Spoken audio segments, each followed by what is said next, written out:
meeting was provided on January 5th, 2021, with a subsequent meeting notice on April 27th, 2021, in accordance with New Jersey Statutes 10:4-6, the sequence as amended to permit public bodies as therein defined to conduct public meetings by means of communication or other electronic equipment, and with written notice and electronic notice provided to the Courier News and the Breeze posting on the website and the bulletin board in the municipal building and filing with the township clerk. Madam Clerk, roll call, please. Councilman Kirsch? Here. Councilman Cardillo? Here. Councilman Nogales? Yes. Councilman Ring? Good evening. Here. Council President Pedrosa? I'm here, thank you. If you're able to stand wherever you may be, would you please join us for the Pledge of Allegiance. I pledge allegiance to the flag of the United States of America and to the republic and to the which stands, which one it nation, stands, under God, indivisible, with liberty and justice for all. liberty and justice for all. for all. For all. Thank you. All right. Item number 4, minutes for approval. We have the April 19th, 2021 minutes. Everyone has had a chance to review those. Please share any comments or make a motion. I'll move them. Second. Very good. All in favor? Aye. Aye. Aye. Is anyone opposed? All right, hearing none, the minutes were approved unanimously. Moving on to Township Council reports. I see Councilman Ring first on my screen tonight. Good evening. To all the residents, just a reminder that this Saturday is the first of 3 consecutive Saturdays of the ever popular bulky trash drop-off at Bohemus Lane. And we'll start this Saturday and run for 3 consecutive Saturdays. Additional information on the township website.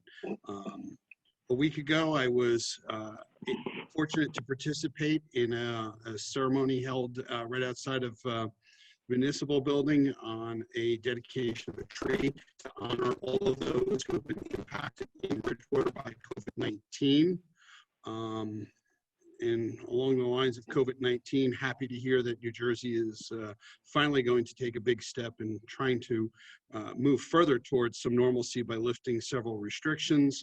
The governor has been pressured by many to accelerate his stance on indoor gatherings and dance floors as we enter the prom season, and has revised the dates for that, as well as announced several additional changes for May 19th to help businesses get back on their feet after about 1/3 of the small businesses in New Jersey have gone out of business and countless lives lost. Lastly, best wishes to the Somerset Patriots as they begin a new era tomorrow as the AA affiliate for the New York Yankees for their opening night. That's my report. Thank you, sir. Next, I see Councilman Kirsch. Thank you. I have several brief items. First, report that the planning board met, I guess that must have been a week ago tomorrow. We completed one case known as Milltown, RECA 360 Milltown Investment LLC. It's a building that's across the street from the county park over on Milltown, and it's for a new scientific use. So certainly supports a very good new use for a previously used property. And then we also heard the second case that we heard was what used to be Albers and then became AAA. There's a proposal for that to become a dental business. And our next meeting, I believe, is another 3 weeks away. The census was completed, as I think everyone may recall, and the statewide numbers were reported. New Jersey now is home to 9,294,493. It's not yet known how many of those live in Bridgewater. Town-specific information will be coming in the next several weeks. We have a food drive that's coming up. So I have a couple of show and tells here on that one. in conjunction with Bridgewater United Soccer. Our township is doing a food drive between May 12th and May 16th. So I have a flyer here, and I believe that it soon will be on our website and distributed via social media. And bags just like this are being distributed, particularly to the soccer families. So anyone who is interested, please bring donated food and other household goods, I might add, to the municipal building. There'll be a tent set up over by the police station between May 12th and May 16th. And during that time, as well as when it's over on May 17th, we will be bringing that over to the food bank network of Somerset County, located over near the UPS facility. I also was at the COVID tree dedication. The vote by mail box in the parking lot of the municipal building is now open.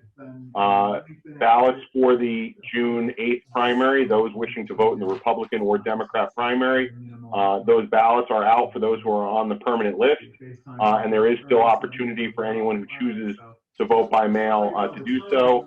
Important to note, though, that in-person voting is expected to be the most common route that most people make their choice on June 8th of this year. The fire district elections were held over the last, I don't recall the exact date, but all of the fire budget districts were approved.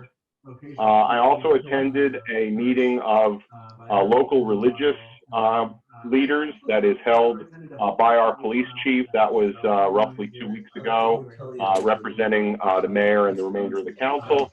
And finally, it was noted with the Patriots, there's a lot of feedback. Yeah, if you're not speaking at the moment, if you're not live and you want to have a background conversation, please mute your mic.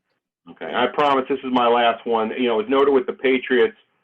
You know, there in the last, you know, there is both pending joy tomorrow and unfortunately considerable sorrow associated with the Somerset Patriots. Just short of 2 weeks ago, Steve Califer passed away after a battle with illness. I believe that Mayor Mensch is going to go into greater detail there, but hopefully, you know, his legacy will continue. I'm confident his legacy will continue, including a joyous day in Bridgewater tomorrow when the Patriots open their season as the AA affiliate of the New York Yankees. That's my report. Thank you, sir. Councilman Orgalis. Thank you. Two sad passings. Our own Mike Pappas, his mom passed away last week. I'm sure I speak for all of us in wishing his family peace and hopefully a joyful reflection on the various memories that they have shared of her over her 95 years. Another one, which was already mentioned by Michael, the newspaper headline read, Patriots owner, philanthropist Steve Califer dead at 71. Steve Califer leaves a legacy of business acumen and social support that is probably unparalleled in Somerset County. His civic donations, especially to the RWJ Somerset Hospital, are legend. His hallmark statement, there is always a sale at the Flemington Car and Truck Company, always brought a chuckle from his audience, and he will be missed. Our Earth Day, which was celebrated on April 22nd, is the day designated for fostering for promotion of the Earth's environment and awareness of the issues that threaten it. Actually, Earth Day is one of the days, depending on where you choose to observe it. Some people celebrate Earth Day as the first day of spring, which is the vernal equinox that occurs around May 21st.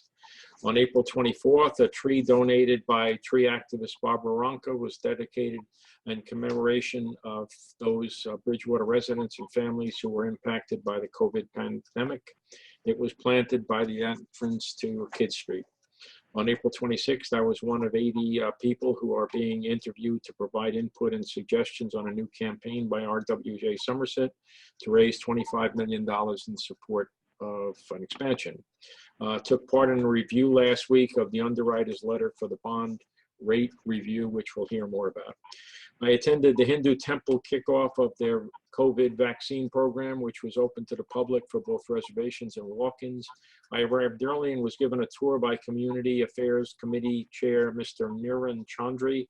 The temple is located on 202-206, is officially called the Hindu Temple and Cultural Center of New Jersey. It's also known as the Balaj Temple. They completed their first COVID vaccination camp with the collaboration of the Indian Health Camp of New Jersey and Bayshore Home Care. They were staffed well and scrupulously followed the CDC COVID guidelines. To quote the temple representative, we feel proud to play a small part in eradicating the COVID pandemic through the vaccine program and to move our neighbors and our community one step closer to normalcy. Thank you, Mr. President. Thank you, sir. Council Vice President Cardillo. Okay, I'd just like to say that it was my pleasure to attend the tree planting for the COVID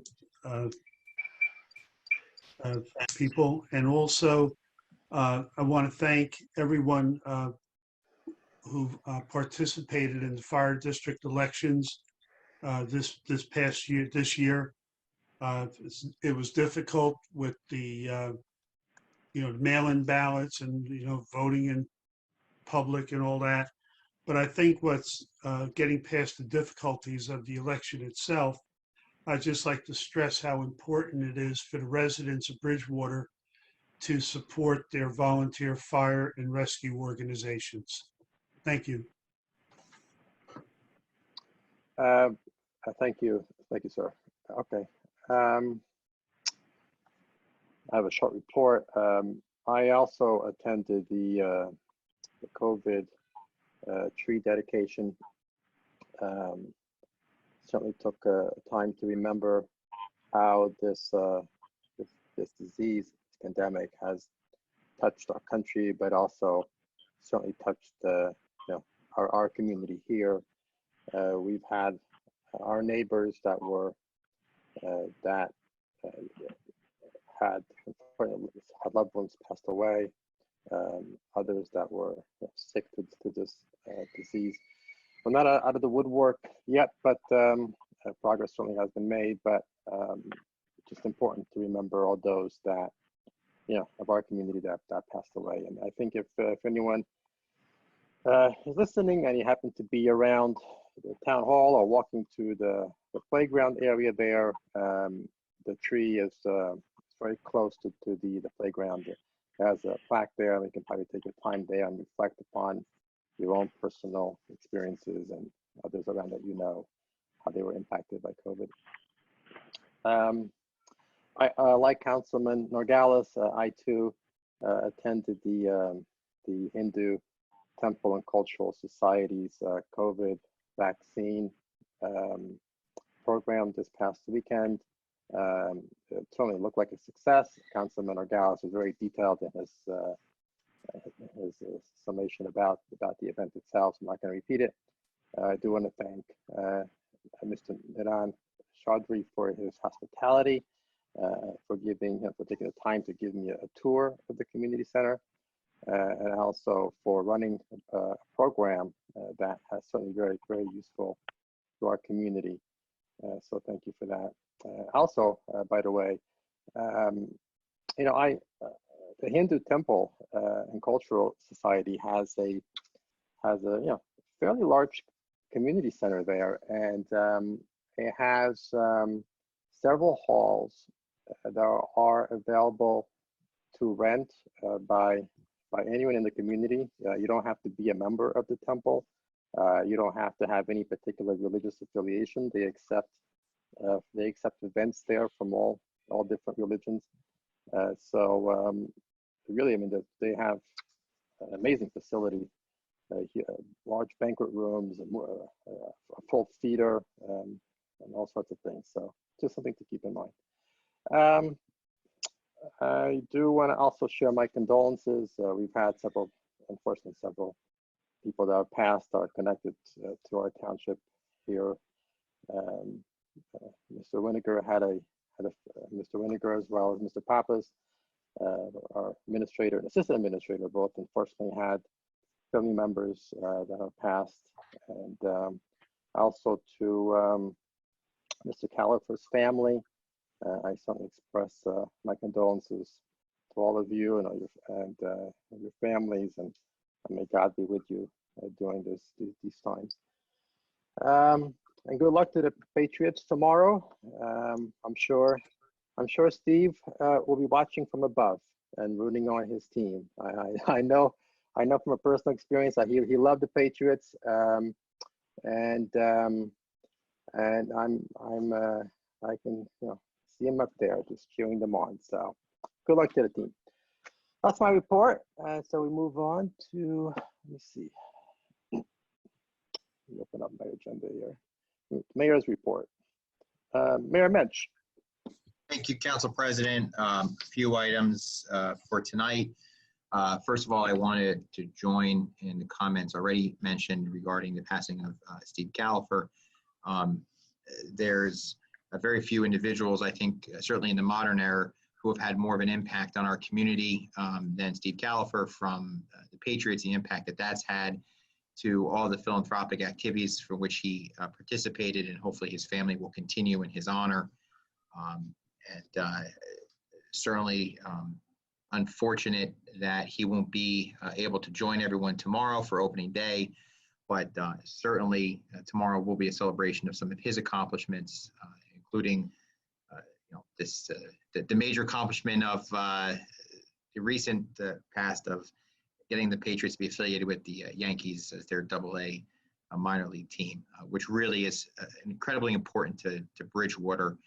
I know I've mentioned this before, but obviously one of the impacts that we've had as a community has been an enormous hit on the hotel occupancy taxes, which we don't get.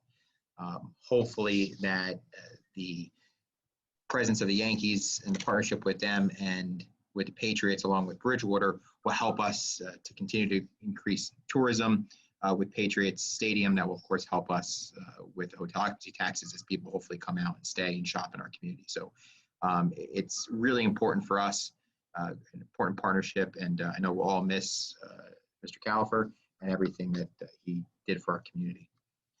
Councilman Norgalis, I think among several others, had also mentioned recent passing of family members for Wells and for Mike.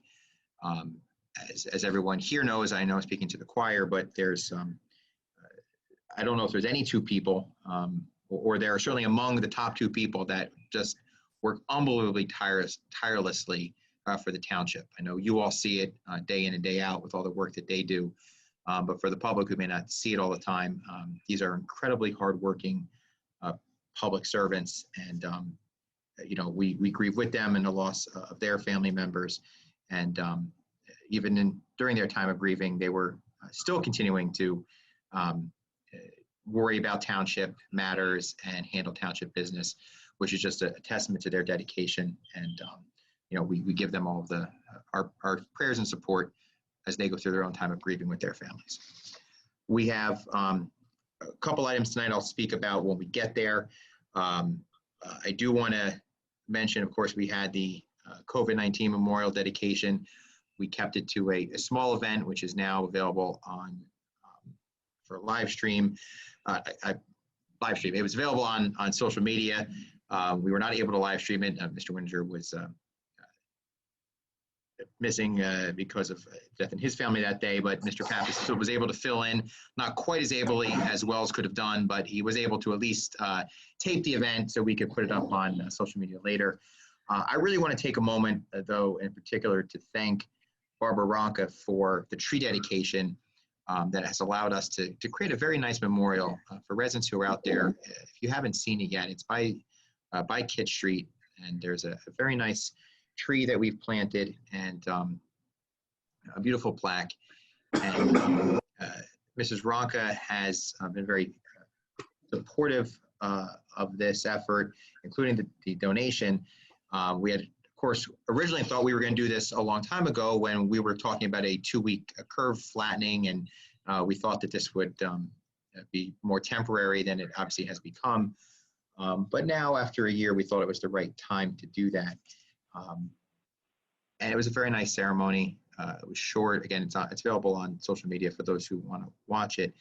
But I think it's important, as I mentioned at the time, to reflect on the fact that the impact that COVID, of course, has had on our community and the families. I don't think there's anybody who has not been impacted in some way, obviously some more significantly than others because of the pandemic. And it's, I think, important to reflect on the resiliency of our community. Hopefully, a time that has brought us all closer together with our family, with members of our community, and like a tree, which nurtured and properly fed and cared for will grow to be strong and resilient, so is our community. So I hope everyone takes a moment to reflect on that, to visit Kidd Street. And again, thank you to Mrs. Ronca, who is a former and current member of the Shade Tree Commission. And I'm actually sitting on my desk. I'd like to point out that Mrs. Ronca is not just someone who kind of passively engages in some of the shade tree issues, but is really quite involved at a state level on issues regarding shade trees and how we can improve communities through that. There's I'm looking at a certificate of completion from Barbara Ronca, who completed core training in accordance with New Jersey Urban and Community Forestry Program. Mrs. Ronca really dedicates herself to learning about these issues and being able to apply that statewide level, but of course we get the benefit of her knowledge here, and I want to thank her for all that she does for our community. On the topic of COVID-19, we continue to receive updates from the county. Every week, the county receives about 700 doses of the vaccine. We're hoping that amount's going to go up, but it remains unchanged as of right now. Bridgewater has offered the county to host a vaccination site for residents, so we continue to advocate for that. If we are able to do that, we will. Additionally, we're asking for a better understanding of the manner that the state's regional risk rating is calculated, as this has an impact on the guidance that the health officials provide to the school district. And just very briefly, when you hear about the risk ratings, as council may know, or maybe you don't, we're grouped together with 3 other counties, kind of arbitrarily. So we're grouped together with Mercer and Hunterdon, which means if there's a flare up in Mercer County, our rating collectively goes up. And there's appears to be no rhyme or reason as to why there's any groupings at all, let alone why we're grouped with those 3 counties. And that, of course, impacts the guidance that we have. So it's my belief and our team's belief that if Mercer County's high, that should not impact the risk rating in Somerset County, that we should be graded appropriately, and that school officials should be able to have that data and use that as their guidepost for what's appropriate for Bridgewater school districts, along with other events that take place in the school, not this random regional rating. We've sent a letter to the governor, we sent a letter to the county.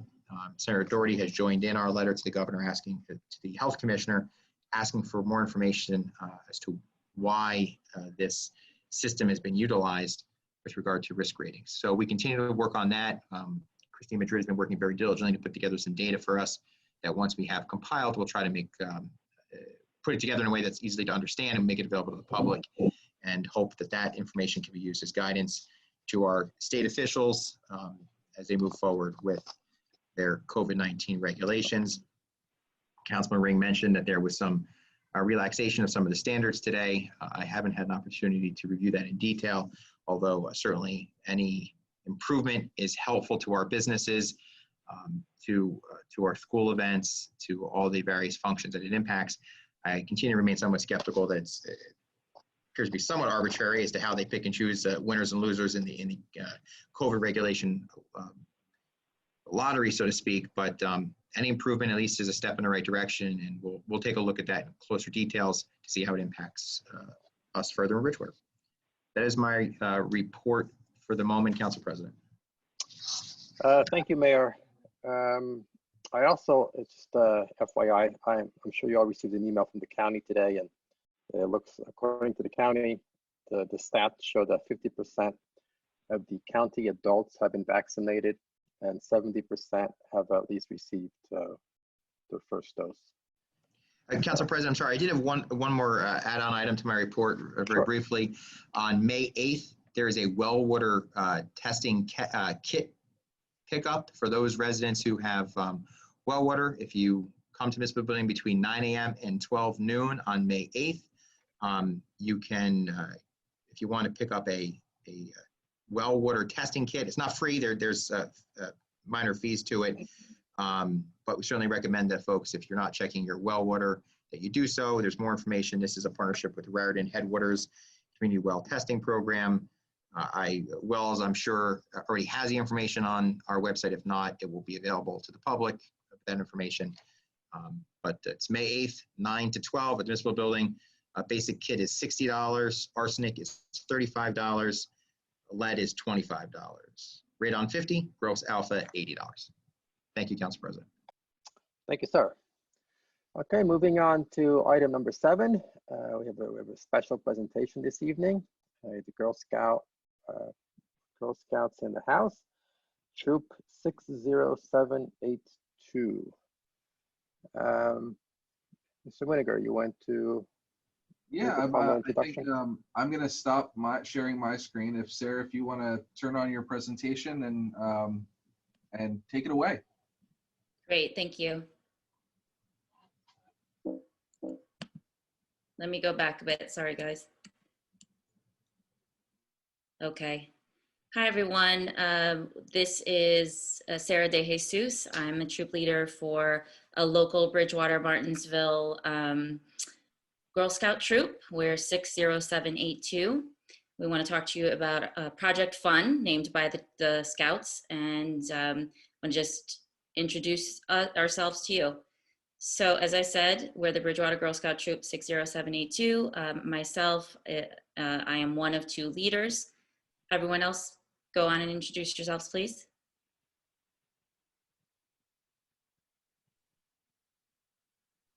Noemi. Sorry. Hi, my name is Noemi. I'm co-leader to the troop along with Sarah De Jesus. Gabby, you can. I'm Gabby. Hello, I'm Sophie White. Hello, I'm Michaela.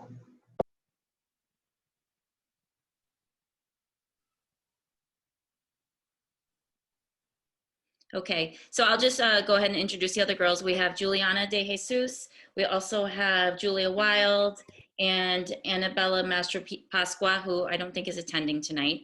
So we are all together. We are actually 7 5th grade Bridgewater girls. So just want to give you an idea of what we're talking about today. The girls have been embarking on a journey, which is actually called Agent of Change. They chose to do this journey based on the different specifications and what they wanted to do in the community.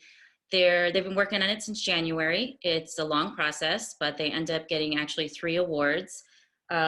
They started with the power of one, learning about their own powers and what they can do in the community. They learned about teamwork, so they worked on many projects of how to work together. And then what we're here to talk to you about is the Power of Community badge, which we have to do a take action project and involve the community. So that's what we're here to let you guys know our ideas about what we want to do. Go ahead, Noemi, just if you want to tell them what it is. Okay, good evening. So basically the Take Action project that the girls have been working on, they basically address an issue that they feel that would improve the community and help to bring the community together. So they basically all got together and decided on beautifying one of our parks.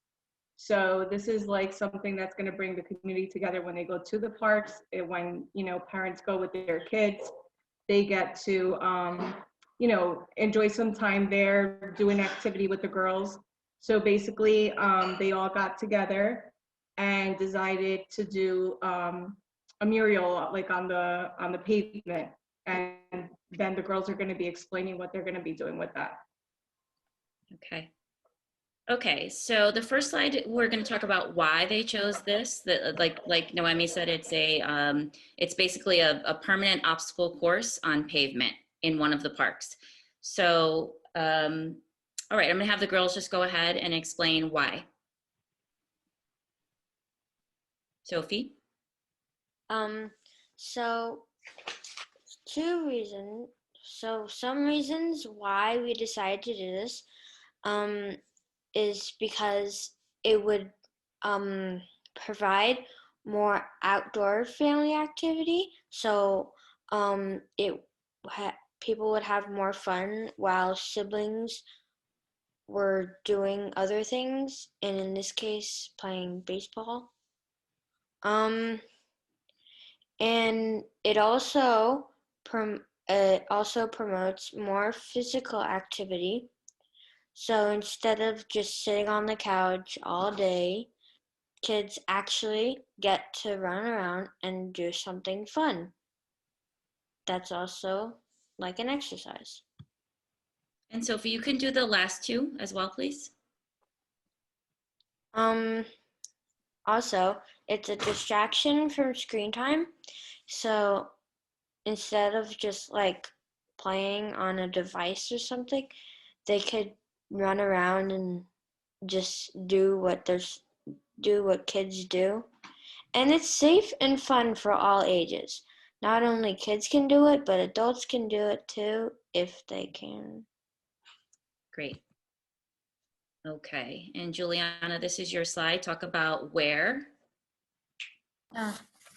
Good evening. So for our location, we chose Chimney Rock Park because it is nearby the baseball field.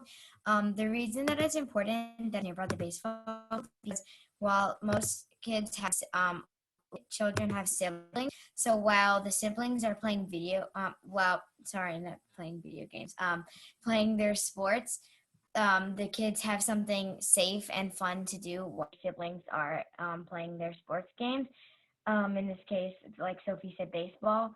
So it's also safe because the parents, while they're watching it nearby the game in the field, they're able to see their children, so the kids can enjoy themselves safely while having fun, while their siblings enjoy themselves too. Okay, yeah, so like Juliana said, Chimney Rock Park is where many local families have baseball games. And so we figure that usually siblings are brought along, and there happens to be an amazing, long, very long, perfectly paved path, which is right alongside of the baseball fields. And so what can be happening is while parents are watching their one child playing baseball, they can safely, within eye view, see their younger children or older children right over behind them on this path doing this really fun interactive activity. And it seemed like a perfect place to install something like this. And here's just an aerial view, and highlighted in red is the actual really long, the path is super long. Our design is approximately 70 feet long, but I'm not sure how long this is, but there's plenty of space. And as you can see, it's going right along the ballparks there.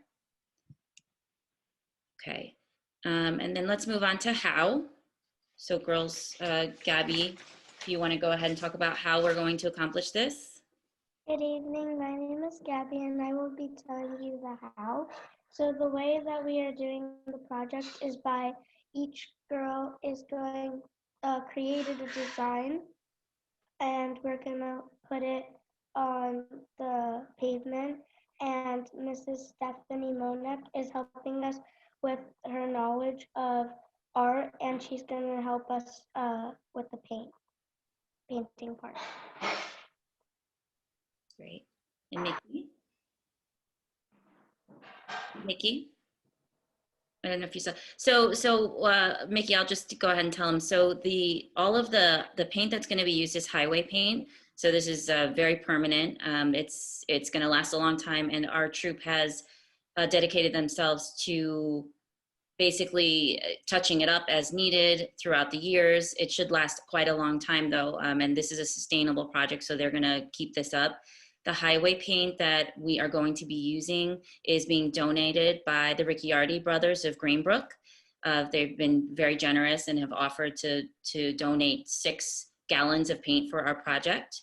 And I'm going to show you now the actual designs that the girls came up with that will be painted onto the actual pavement. So here's just a couple here.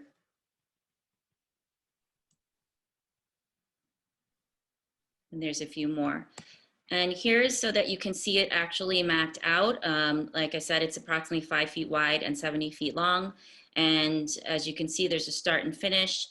The actual obstacle course itself takes maybe about a minute maybe about a minute and a half. So, so there's an example of how it would flow. And then Julia, can you talk about this day and what we did at Chimney Rock Park? So our troop chalked out our plan at Chimney Rock Park and even found a child there who loved it and kept doing it. Right, so they took their designs right to the park. They actually mapped it all out. And there was a little boy there and he couldn't get enough of the actual obstacle course. He must have gone 20 times and done it. So I'm gonna go ahead and play a quick video just to get an idea of what would be happening if this was installed.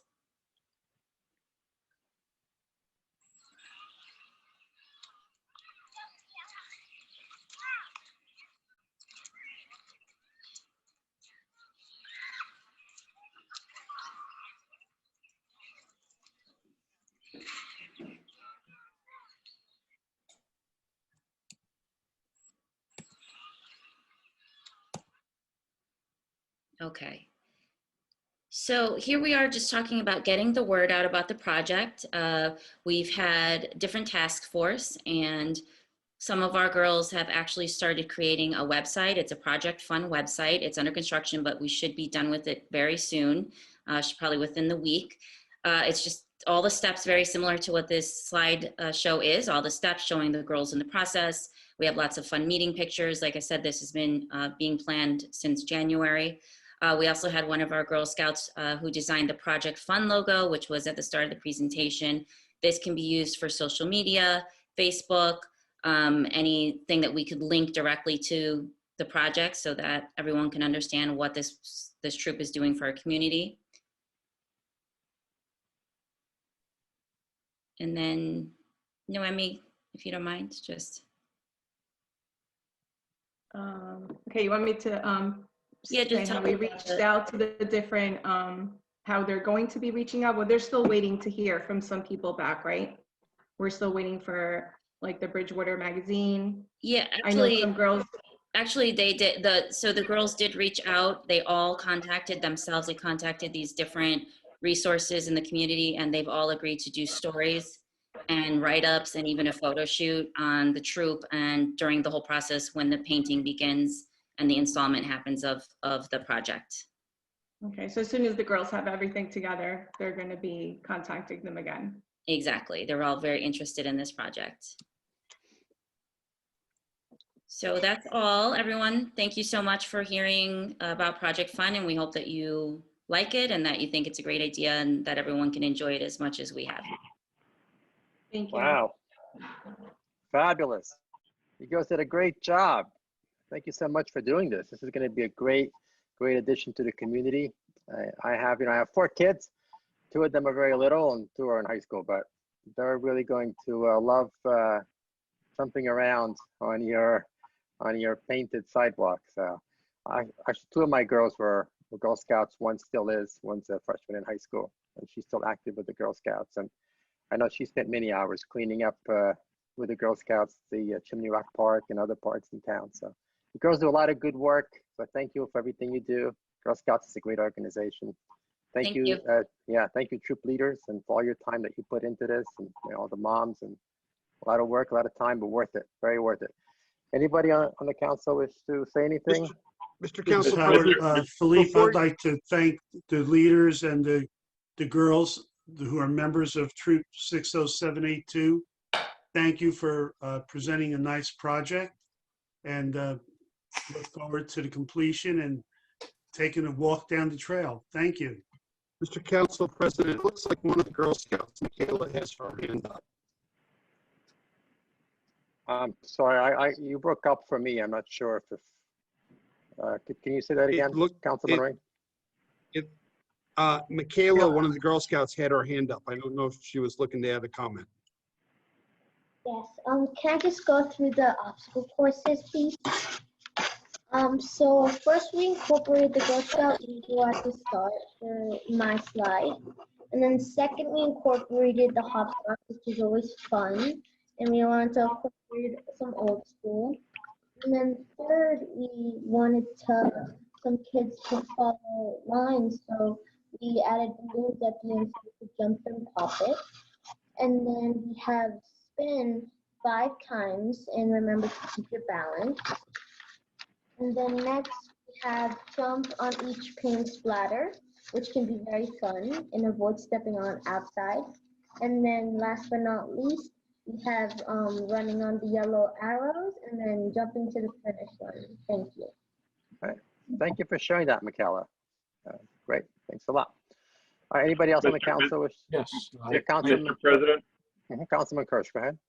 Yeah, so just to want to really compliment the scouts as well as the leaders, not only for this project, but putting together such a well-stated presentation for us.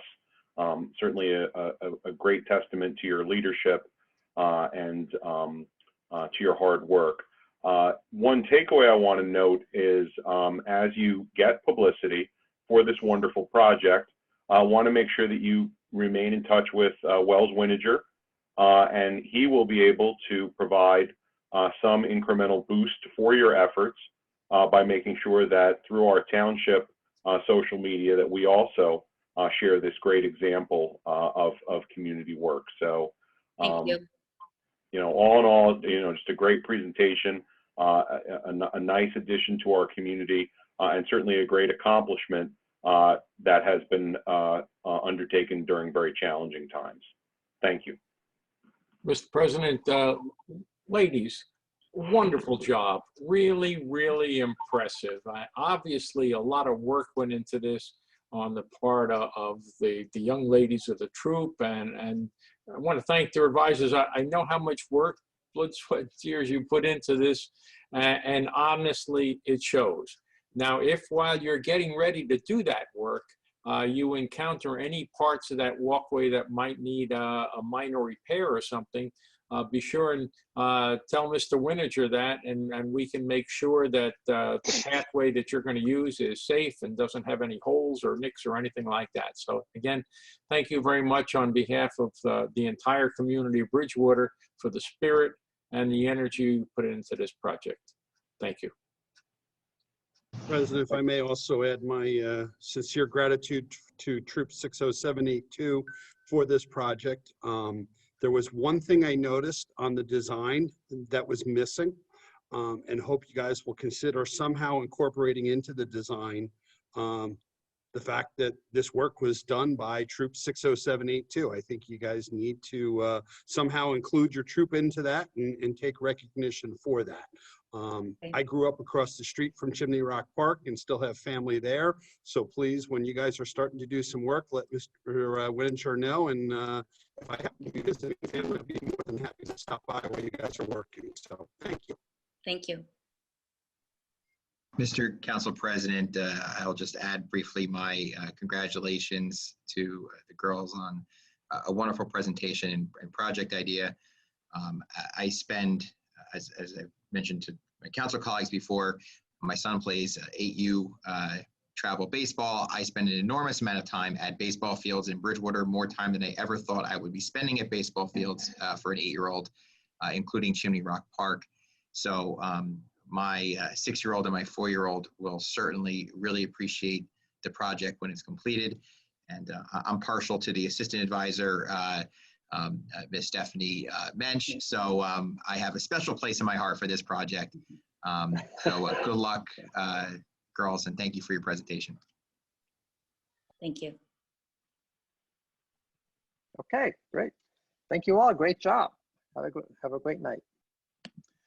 Okay, so moving on to item number 8, we have a proclamation this evening regarding Arbor Day. Mayor Minch.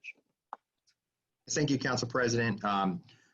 We this year, for right now, the second year in a row because of COVID, we did not have an Arbor Day celebration like we've had in past years. But I did want to read a proclamation, and I should comment. I know it's been a while talking about Mrs. Ronka earlier, but this was also helped prodded at her suggestion, and I was happy to certainly happy to comply with. This proclamation states, whereas in 1872, J. Sterling Morton proposed to the Nebraska Board of Agriculture that a special day be set aside for the planting of trees.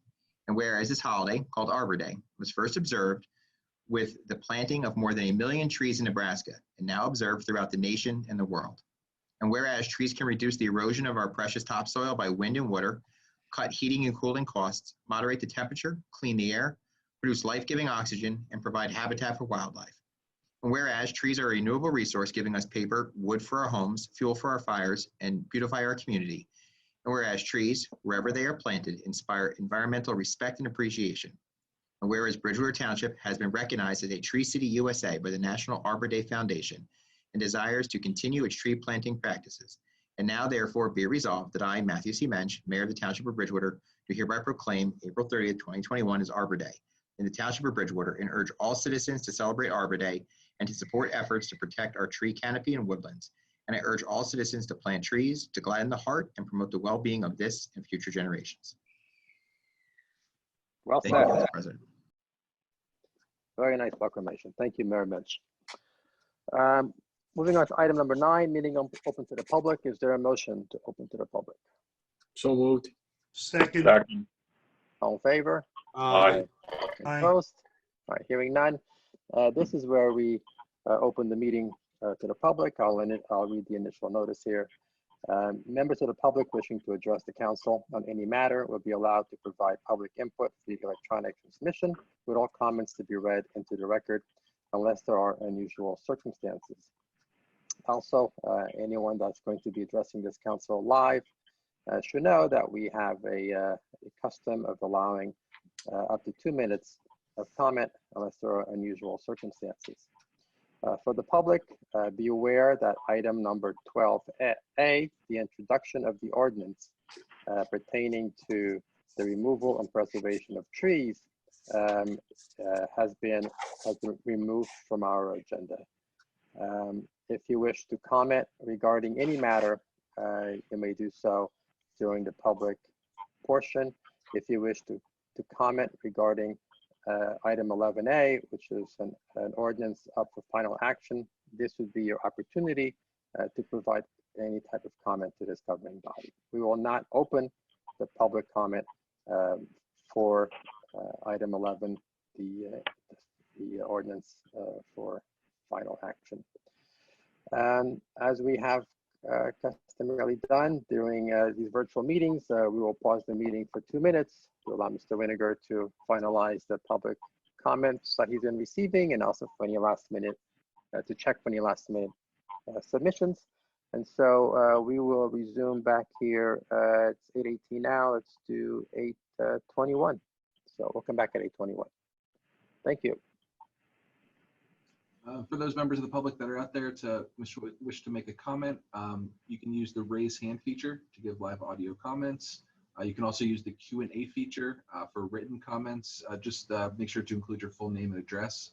If any of those are just dialed in over the phone, you can text 908-912-4247. Again, just for those folks that are dialed in just by phone, 908-912-4247. Again, just please include your full name and address. Thank you.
Okay, looks like everybody is here. Ms. Doyle, why don't we do a roll call since we paused? Sure. Councilman Kirsch, Here. Councilman Cardillo, Here. Councilman Nogales, Here. Councilman Ring, Here. and President Pedrosa. Here. All right, Mr. Winiger, what do we have? Sure, I'll start with the written comment we received. First comment is from Joe Gorski, 144 Chestnut Street. NJ Transit uses Chestnut Street as an exit from their property. The problem is the trucks carry heavy equipment and loaded with railroad ties. I even saw a tanker truck on the road coming from their site. I do not think Chestnut Street was constructed for this type of weight. Can anything be done about this? Next comment is from Nancy Dolgos, 235 Liam Avenue. Would it be possible to issue the results of each question of the meetings?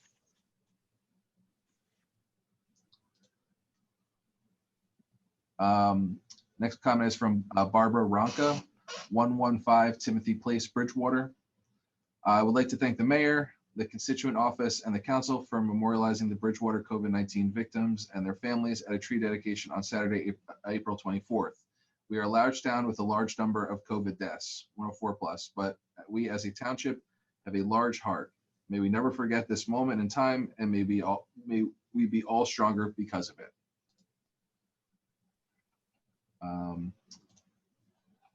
Next comment is from Saad Tour, 102 Findern Avenue, apartment 1C, Bridgewater. Regarding resolution 13E, why do we need more engineers? Why would they be needed if our director of municipal services was an engineer as originally required by ordinance before the council eliminated all qualifications?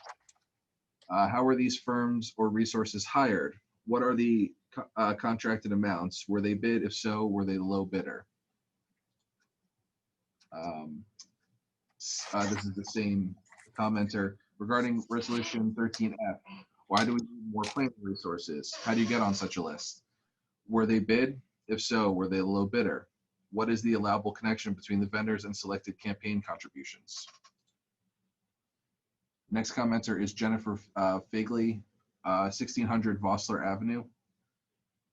In regards to resolution 13, subsections J and K, if contract terms began on January 1, 2021, why are we addressing this now? 2, what is the fair and open process? Does it require bidding? Does it require selection of the lowest bidder? How are these firms selected? How does it use fair and open process as defined by NJSA 19:44A-20? Affect a winner's ability to contribute to local campaigns. Last commenter is Jill Gladstone, 25 Linval Lane. Good evening, my name is Jill Gladstone. My comments are made in my capacity as a private citizen and not in my capacity as a member of the Bridgewater Raritan Regional School District Board of Education. Regarding resolution 13A, regarding the additional emergency appropriation of 54.8% of the current budget. Why is this budget so late? Of Councilman Pedrosa and Nogales are on the budget committee. Why hasn't there been a report? Why no public input other than this meeting when we're talking about so much money? Also, resolution 13D, the township debt is exploding. Does this resolution in any way increase the amount of debt already on the books? What is the cost of refinancing in terms of fees? Who gets the fees? Did they bid for this and were they the low bidder? If not low bidder, how were they selected? Thank you for your time. That is all the written comment I received, and I see no hands raised at this time. Okay. Motion to close public comment. Is there a second? I'll second it. Second. All in favor? Aye. Aye. Any opposed? Hearing none, public comment is closed. Do you have I presume you have Mr. Gorky's contact, Wells, is that correct? Yes, I was planning on reaching out to him tomorrow to have a conversation with him and talk. Yeah, I think you should. I think you should. I think you should find out more about what type of trucks are going on the road, and if those trucks, if there's any type of weight limit that would pertain to Chestnut Street and that area. Yes, Just make sure. I'll investigate that tomorrow, Councilman. Thank you, sir. All right, moving on to item number 11A. 11A is a ordinance for consideration for final action this evening. I'll read it. An ordinance amending Chapter 126-235, minor subdivision, Chapter 126-236, preliminary major subdivision, Chapter 126-327, final major subdivision, and Chapter 126-153, site plans, updating the ordinance requirements and the checklist to require the submission of certain final electronic documents with land use applications to include documents requiring chair, secretary, or engineer signature, file deeds and plans, public hearing documents, and checklists. Mr. Pappas, anything you want to add? Thank you, Mr. President. The proposed ordinance that you have before you is really administrative. The council knows that there are numerous documents that are required for a land use application, and at the conclusion of the deliberative process and approval, if approval is granted, there are documents, whether it's a site plan or a subdivision map, that would need to be filed and recorded. And the state of New Jersey requires for all approvals that go through this process that the township maintain a copy of each of these, of the entirety of the application. This ordinance would require and create an amendment to a checklist that would require each successful applicant to provide to the township an electronic version of the document in its entirety, the application plus any filed maps that would require municipal official signatures. Again, the rationale is to ensure that the township, at the applicant's expense, would be able to maintain an electronic version of those documents and minimize our storage costs and assist in any retrieval, quickening and making more efficient any retrieval that if such a document would have to be retrieved in the future. Okay. Council, questions, comments? If I may, Mr. President, I think this is a valuable ordinance addition. Basically, it puts us on the leading edge to be technically competent in terms of retrieval. In the past, where we've had charts on rolls and papers, and the poor clerk, in trying to respond to some of these requests, has to dig through a lot of stuff. And this will make it mechanized, make it more easily retrievable, and I think will be very supportable by all.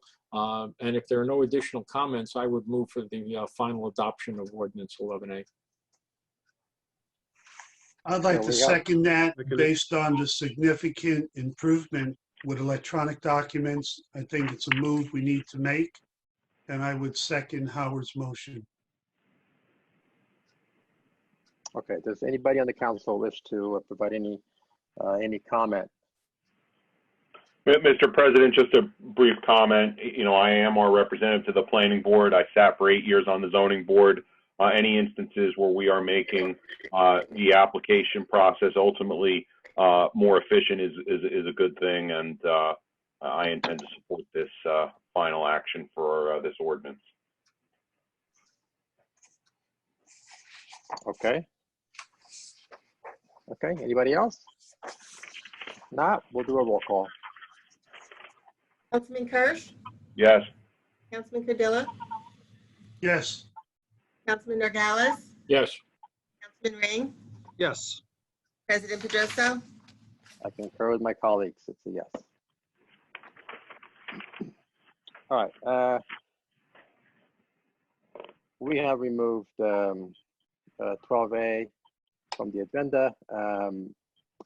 Not only because we need to just iron out a few things or a couple typos, a couple Obviously, we want to make the ordinance gender neutral, and there are just a few things that we're going to look over.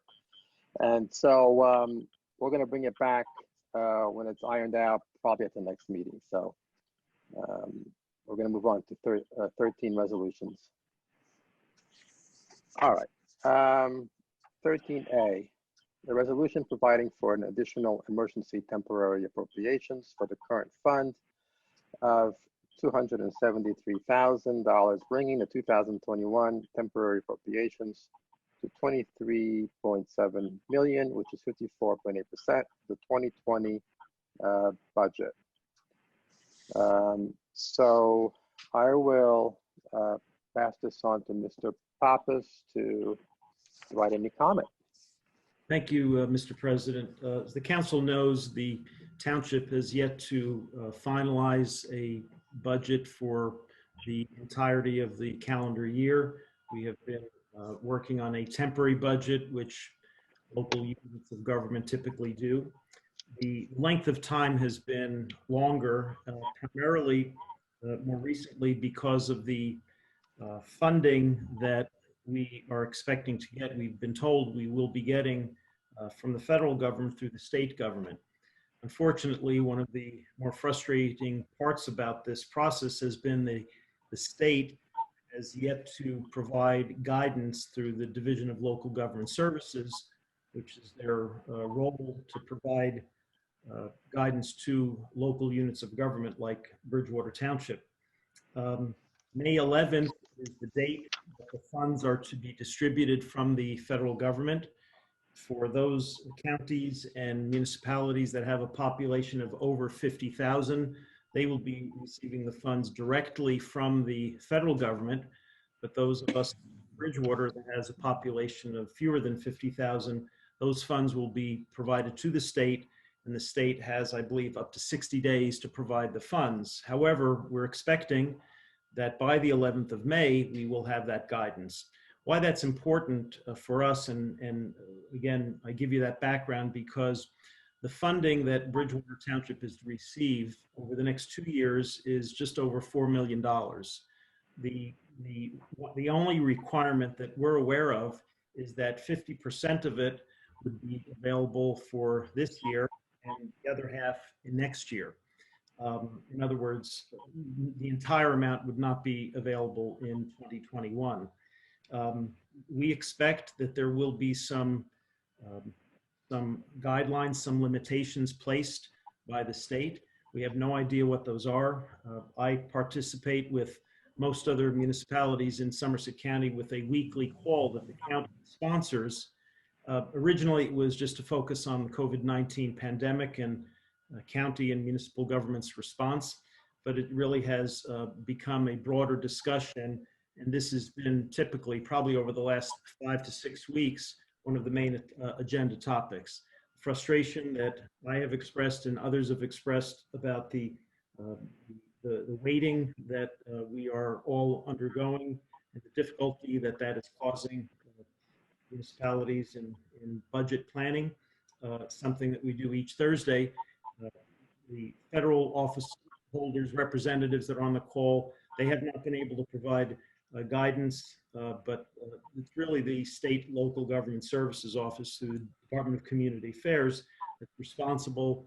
May 11th is coming, and certainly we expect by then to have the guidance that will then allow the administration to work with the council, Mr. Pedrosa and Mr. Nogales, and be able to present a budget. So we certainly hope within the next several weeks to be able to begin that process where we can understand exactly what the landscape is.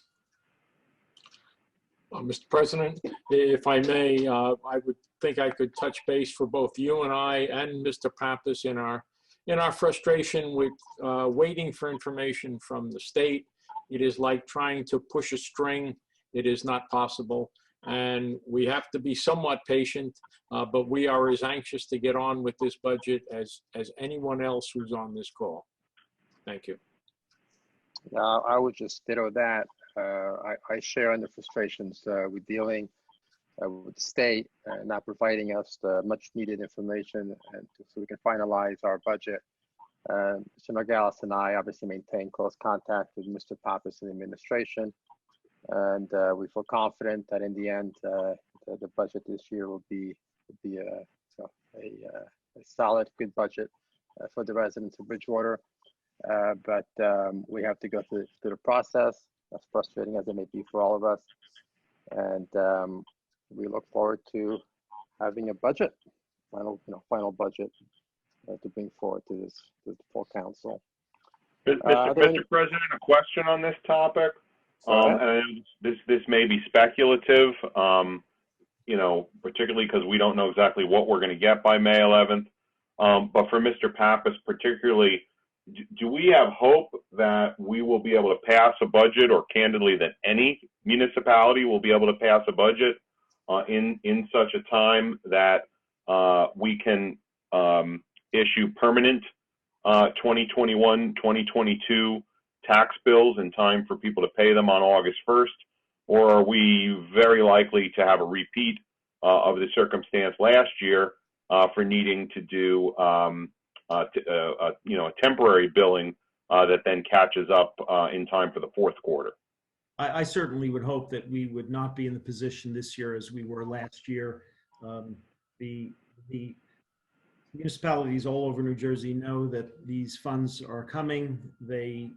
Probably the pressure that the state is getting is mounting. Can't imagine that they can go beyond May 11th with the guidance that's needed. So I would expect that we would be able to we would not repeat what occurred last year. And for the benefit of the public, it's not simply a matter that Bridgewater decides its budget and we vote and that's the end of the story. There is extensive input and other requirements with the Department of Local Government Services. Mr. President, can I just make one other comment that the temporary budget that is being, the administration is asking council to approve additional monies. The overall budget or what has been approved is, I think, as was said, over 50%. Many instances, a lot of the expenses like medical insurance for employees, debt service, they've all been kind of front loaded. So the percentage doesn't really correspond with the length of time of the year. So the administration and the council obviously will work together that the budget is what is appropriate for Bridgewater Township, but the percentage versus the going into the early part of the fifth month, there's not a correlation. Thank you, Mr. Pappas.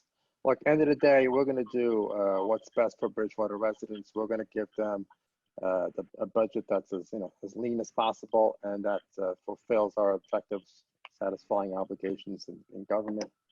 And so I feel confident that process will get done in the very, very near future.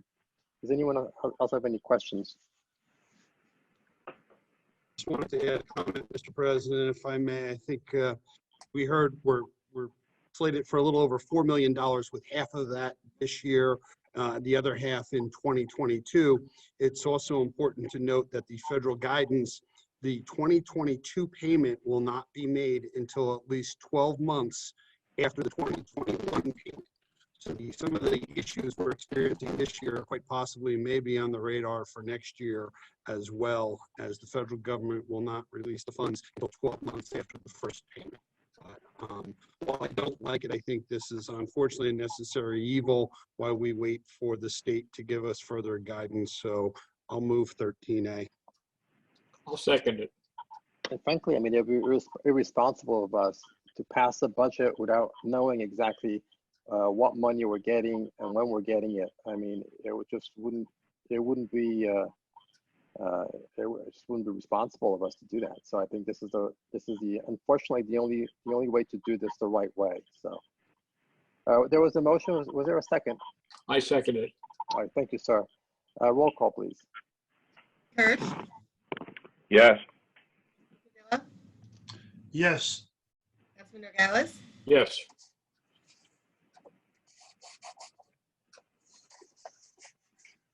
Councilman Ring, Yes. and President Pedrosa. Yes. Moving on to 13B, authorizing submission of a grant application to the New Jersey Department of Community Affairs for the local recreation improvement grant in an amount of up to $100,000 with a 5% cash match of the total project award. Mr. Pappas? Yes, thank you, Mr. President. This grant application is for what we hope to see improvements to Kid Streets. That facility has been around for a long time, certainly needs some improvements, and we're very thankful that the Volunteer Recreation Board has actually stepped forward, and they are volunteering to help do a lot of the legwork in the preparation of the application. So we don't know if we will be successful, but if you don't ask, then you'll never know. Yeah, I hope it goes through. Any questions or comments? I echo Mr. Pappas's comment about the need for rejuvenation of Kid Street. Actually, many years ago, when I worked at AT&T, we had a donation day in which a whole group of us worked on creating several of those things at the park. And I think over the years, many children and some adults have had fun there. But I think we need to keep it safe, and I think it needs the work. With that in mind, I would move 13B. Is there a second? I'll second it. Thank you. Roll call, please. Councilman Kirsch? Yes. Councilman Trudilla? Yes. Councilman Nogales? Yes. Councilman Ring? Yes. And President Pedrosa? Yes. 13C, adopting and allocating funds for an outdoor fitness court as part of the 2021 National Fitness Campaign and designating a dedicated trust by writer for public donations for same, pending approval of the New Jersey Division of Local Government Services. Mr. Pappas.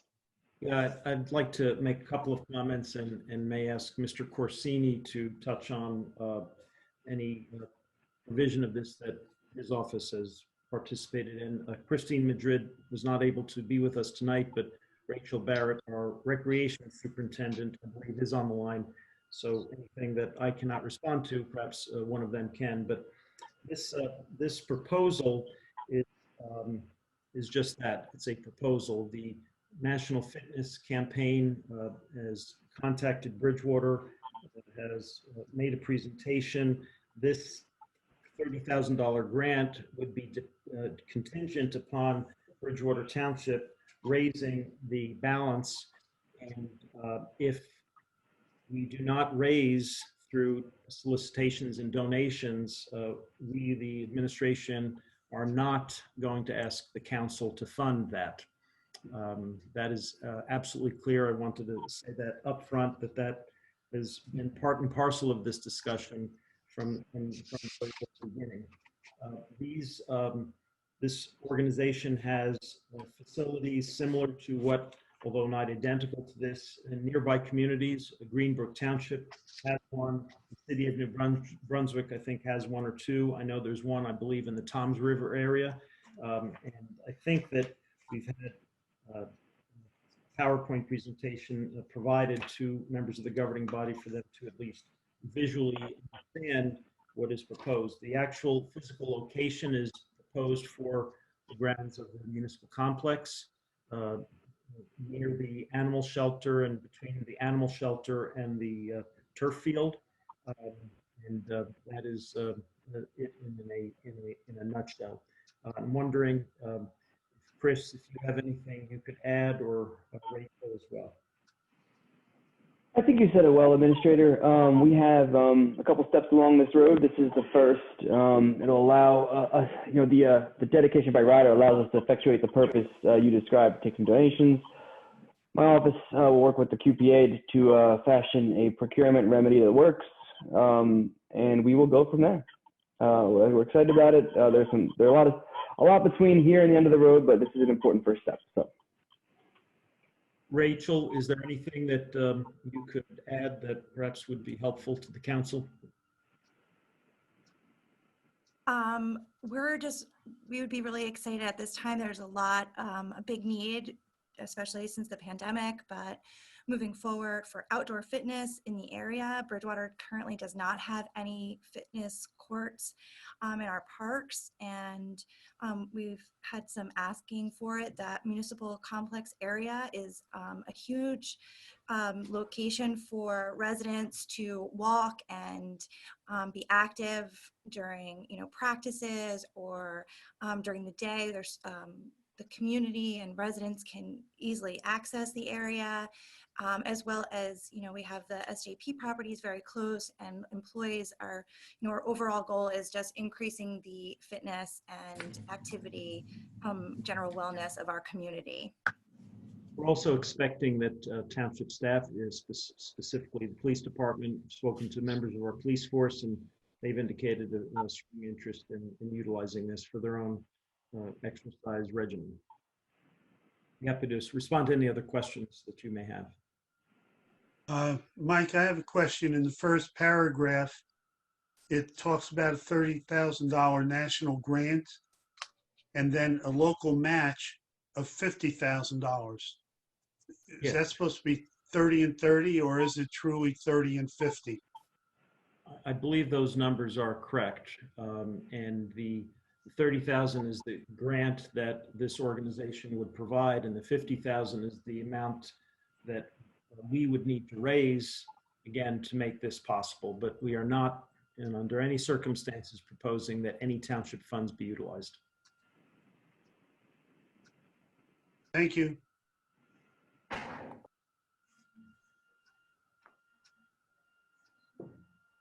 Okay, is there a motion? I'll make a motion. I'll second the motion. I take heart in Mr. Pappas's statement that no township funds will be used for this. With that in mind, I do second this. Okay, roll call, please. Councilman Kirsch, Yes. Councilman Cardillo, Yes. Councilman Nogales, Yes. Councilman Ring, Yes. so, Yes. Moving on to 13D, resolution providing for the form, maturities, and other details of the refunding bonds of the Township of Bridgewater in an aggregate amount not to exceed $11.5 million in order to provide debt service savings to the Township of Bridgewater. And whereas this resolution requires 4 affirmative council votes. Mayor, would you like to address the council on the bond issue? Sure. Thank you, Council President. Very briefly, we also have John Dragowitz and Anthony Verso who are on the line, who, as you all know, John is our bond attorney, Anthony is our financial advisor. They can provide perhaps a brief, I'll suggest to both of them, brief overview unless the council has questions. But as a reminder, we've already passed the ordinance on this. What we're doing here is we're refinancing. So we're going to be able to have significant savings to the township by restructuring some of our current debt, and that provides us with savings that we get to enjoy now. So John, if you want to give us a brief overview. Yeah, thank you, Mayor and Council President and the remaining other members of the council. You may recall, again, very briefly, that there were 2 action items that are needed to be done to do a refunding transaction. One was the introduction and adoption of the bond ordinance. That was done already, as the mayor has already outlined. The second is this resolution, which authorizes bonds to be issued in an amount not to exceed $11.5 million in order to effectuate the refunding. Included in this resolution, besides that authorization, is appointing, in particular, the underwriting firm, which will be discussed very briefly by Phoenix Advisors, your financial advisor. And it also appoints the escrow agent, which is Manufacturers and Traders Trust Company, and the underwriter, which is RBC Capital Markets. So this resolution authorizes the action to be undertaken, as well as appointing those 2 entities to assist in the transaction. The third action would be when we actually do the transaction.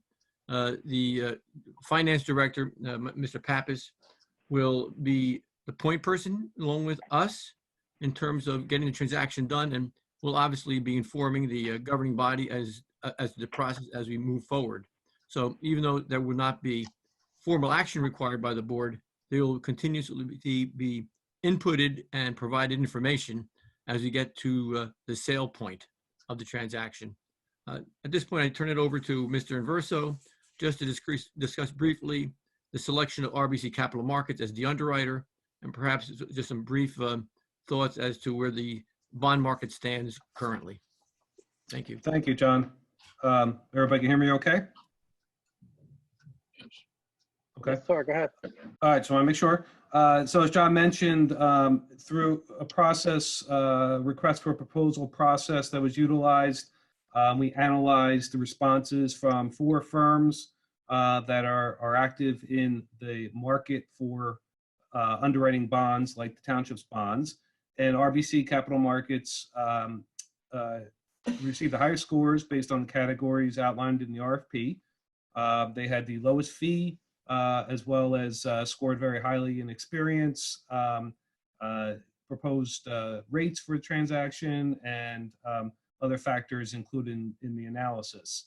At this point, assuming this resolution is adopted, we will then continue to watch the market and determine the appropriate time to enter the market and the structure that we perceive will produce the most savings for the township.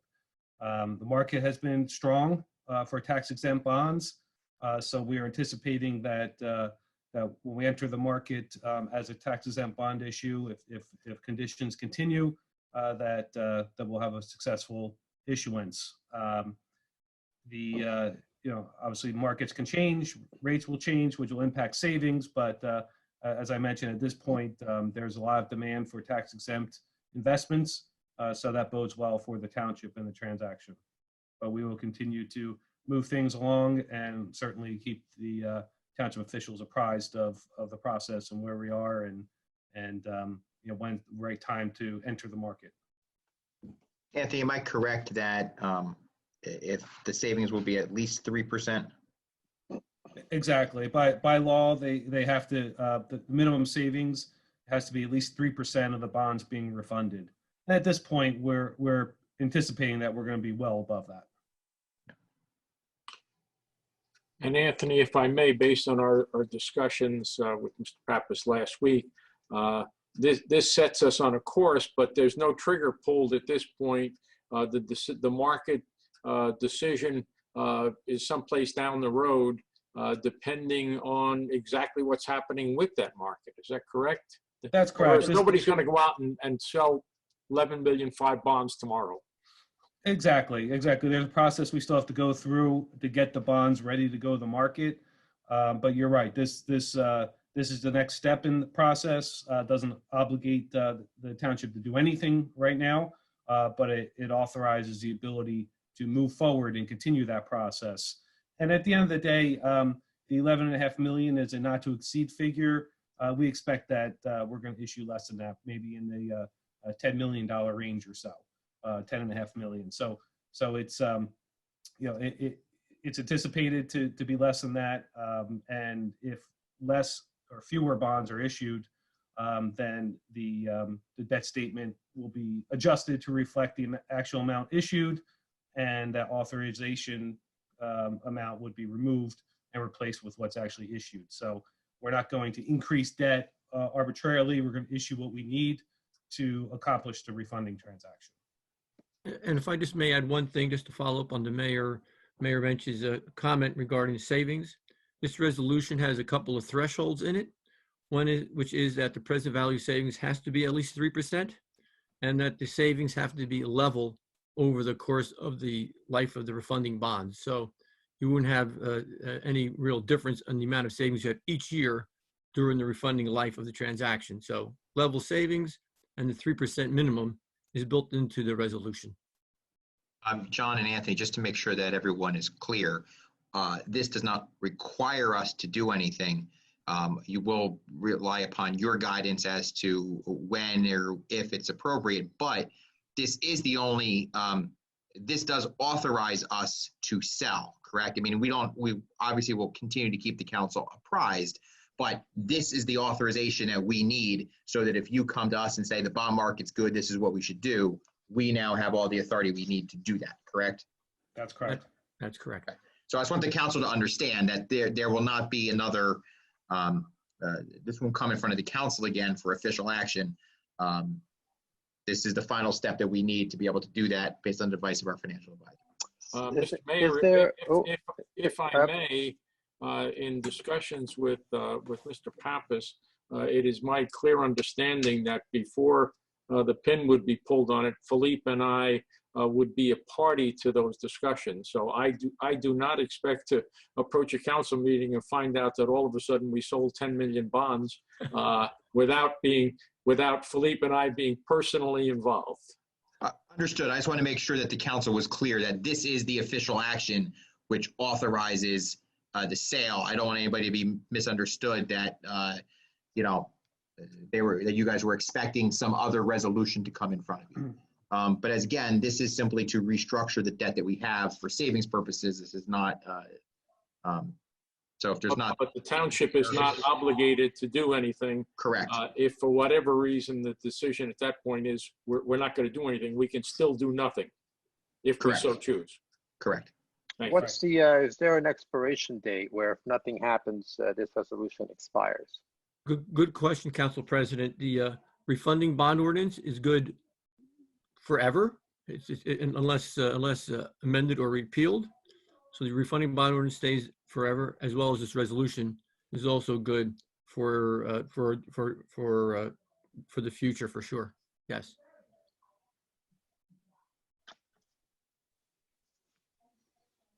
Would it be common to put in an automatic expiration date, like 12 months from now or a certain time period? Is that something that you see? It's not typical that we see it, but if that's something that the governing body thinks is prudent, we can definitely do that. The resolution, as you know, even if you had that termination, could be reenacted with one meeting. So it could be redone fairly quickly. The refunding bond ordinance, however, would really stay alive for its life. John, correct me if I'm wrong, doesn't for April 1st, 2022, we would have some other options here anyway? Or am I incorrect in that? I don't think so. The bonds are being, I think, are able to be refunded, Anthony, at what point in time? Well, April of 2022 is the redemption date of the bonds targeted for refunding. But is it not true that after January 1st, they can be a tax exempt as opposed taxable under the current? Right. And yeah, yes, for all intents and purposes, yes. We expect that we will have a solution that is tax exempt, whether we wait to sell bonds in December or we utilize a structure that allows us to sell a little bit sooner and still issue tax exempt. But yeah, this resolution is broad enough to authorize the tax exempt or taxable transaction. So, it doesn't expire in April of 2022. It would continue, as John mentioned, but the ability to refund tax exempt or taxable doesn't change based on the resolution. It changes based on the market and where we are in time. Mr. President? Yes, sir. Just a brief comment. I know we've discussed this topic a few times. We've taken other actions. I don't feel a need to restate the whole conversation except to say this is a fiscally prudent and very wise move on our part, and continuing down this path is the approach that I believe we should take. I'll be supporting this resolution. Thank you, sir. Anyone else? I'll move 13D. I'll second it. Very good. Any comments? The only comment I have is we're saving better than 3%. So I think it's a great deal. Yeah, I just want to echo that. I want to say that this is a fantastic Resolution, good work by the administration for bringing this forward to us, looking for ways to save money to our taxpayer and to our Bridgewater residents, and that's a great thing. So good job on picking up on it.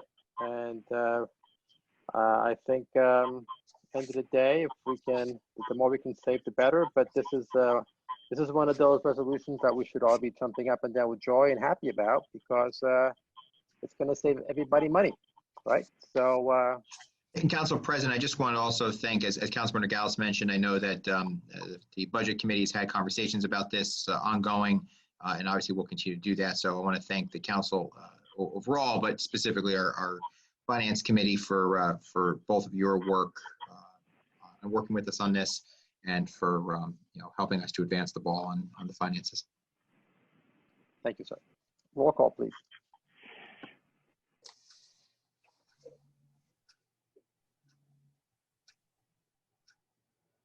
A roll call, please.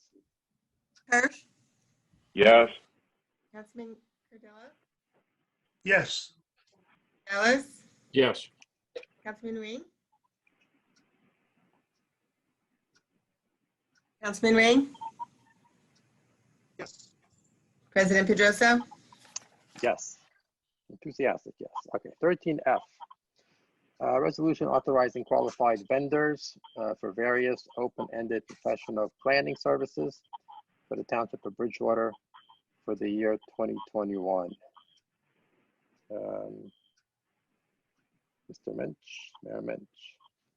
Thank you. And by the way, I should have mentioned before, thank you to John Drakowitz and Anthony Verso for their work on the bonding ordinance. Really appreciate their guidance. I don't know if they have other items on the agenda. I don't know if they're sticking on or not, but if they're leaving for the evening, thank you to both of them. With regard to items 13E and 13F, just some brief comments. As the council is well aware, we've collectively authorized a significant investment in our infrastructure over the next year, along with all the other work that we typically do involving engineering, including sewers and various other projects with zoning boards, planning boards, etc.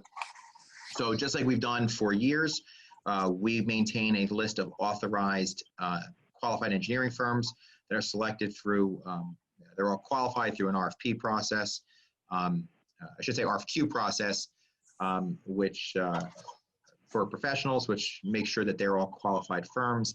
This resolution, same thing with 13F, does not specifically authorize any specific work, but it allows a pool of engineers from which and planners for which, as projects arise, specifically roads is obviously the big one.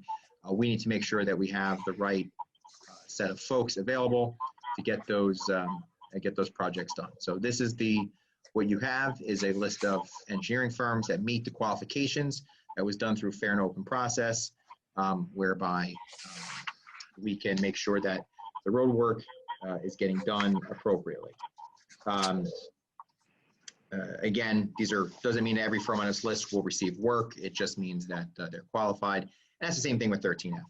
There were some questions regarding this during the public comment. I recognize that the public may not understand necessarily how public bidding and public purchasing works, but the fair and open process is governed by state law, requires there to be RFPs or RFQs. The terms are often used interchangeably, issued for fair and open contracts, which means that we have to make sure that they are properly vetted. We can't just unanimously pick somebody. But we're not required to take a low bidder. It's not like a road contract where no matter who it is, you have to take the lowest person. So that's 13E, and then 13F is similar in terms of qualified planning firms. I read 13F, so if the council has no objection, I will also read 13E, and we can do them together since the mayor has addressed them together and they are somewhat related. So I'll read 13E as well. Amending resolution number 20-05-07-130 of the Township Council as approved on May 7, 2020, and authorizing qualified engineers for a period of 1 year to include fixed contract terms. So we have both 13E and 13F for joint consideration. I'll open up for questions or comments by the council on either one of those resolutions. Mr. President, a brief question for the mayor. Sure. So, Mayor, is the right way to be looking at 13E, 13F, and our need for engineering is that this is typically a subset of the work that's required for construction on any particular road? So, you know, this is essentially a line item, a necessary line item that is part of our roads plan. Is that the right way to be looking at this? Yeah, it's not limited to roads. I mean, that's obviously the biggest need that we have for engineering firms. But this is how we've always done it in terms of, you know, we've always used and we continue to use outside engineering firms. We don't use just one firm. Mr. Burr is the township engineer, but his firm does not do all of the engineering work for the township.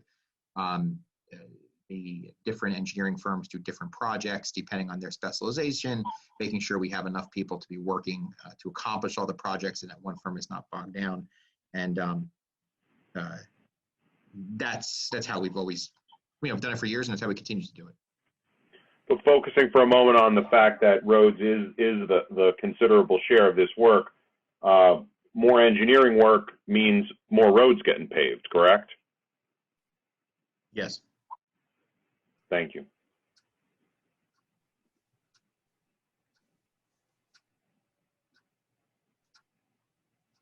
All right, any other questions or motion?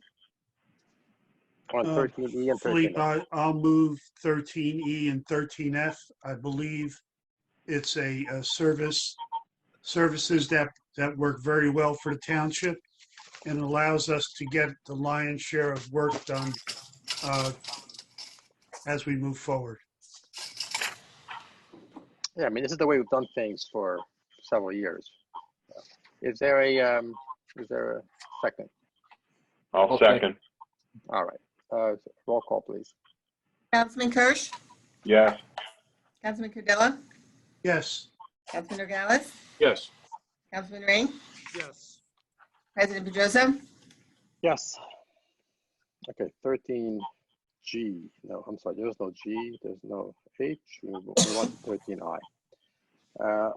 Authorizing an award of contract to Holman, Frenia, Allison of 1985 Cedar Bridge Avenue, Suite E, Lakewood, New Jersey, to provide certified municipal financial officer services and to conduct an appraisal and analysis of certain sewer agreements between the Township of Bridgewater and other municipalities for a one-year term commencing on May 1st in an aggregate amount not to exceed $120,000, funding $30,000 from account ending in 2-00028 professional services, and a total of $90,000 from $67,500 from account ending in 2-00028 and $22,500 from account ending in 2-0028 professional services. Mr. Pappas. Thank you, Mr. President. Of this two services that the firm will be providing, as you read in the title of the resolution, is to provide certified municipal finance office services. As you know, in the acting CFO, this firm would actually do for Bridgewater Township that they do and other firms do throughout New Jersey. Many instances, municipalities use the firm instead of full-time employee to carry out the services, and they will be doing that if the council does approve this resolution. The second component of this is the proposal, a separate proposal that they submitted would be to assist the township in analyzing the arrangements that we have with other municipalities. Other adjacent municipalities utilize our sewer system to transport their sewage from their municipality to the regional sewage authority. Those agreements are rather old and need to be updated to reflect their usage of our facilities. And we want to ensure that they are paying their fair share. That's the objective.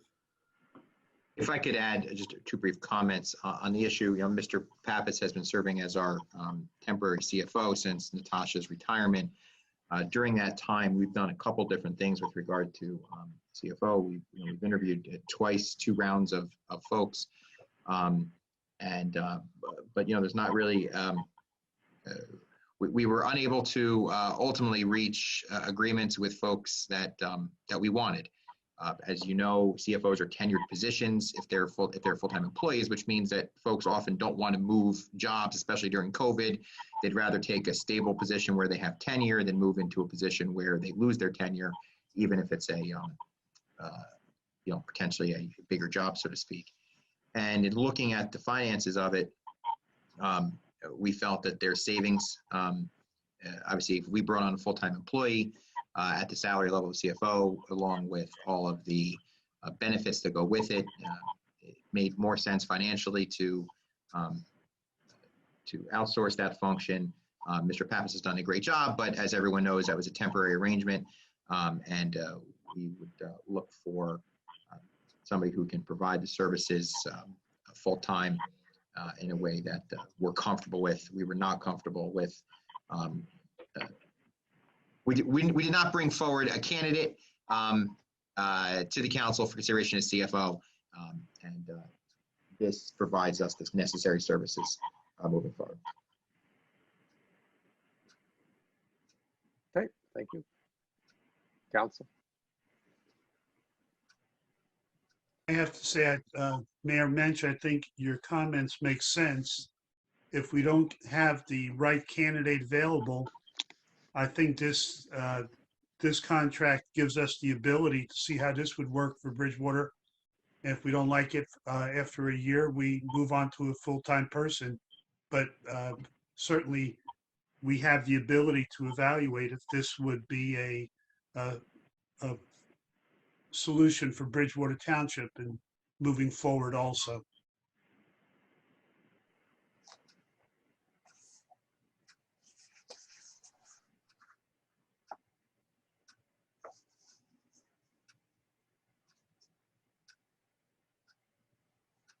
Anybody else have any questions? Mr. President, I have no questions on this. I think this is. I do have a quick question. So while our first preference was to have a full-time person, we were not able to make the right deal at the right time with the right person. So we're making, this accommodation. So I guess this is a question for the mayor.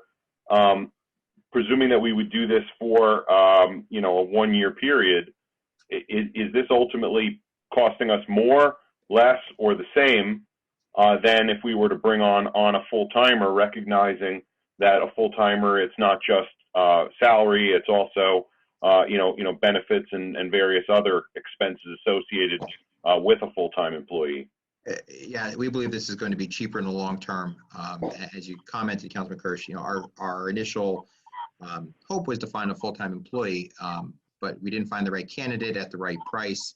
When we compared Bridgewater salary, Mark, we're at I'll call it the mid-level to slightly below mid-level for CFOs. And some of the candidates that we did talk to wanted, $30,000 more than what we were paying Natasha when she left, which obviously then increases the salary as well as increases the benefits that go with it, and raises a separate question of if you're increasing CFO's salary, are we now going to be driving up all of our salaries in Bridgewater and having kind of an overall effect?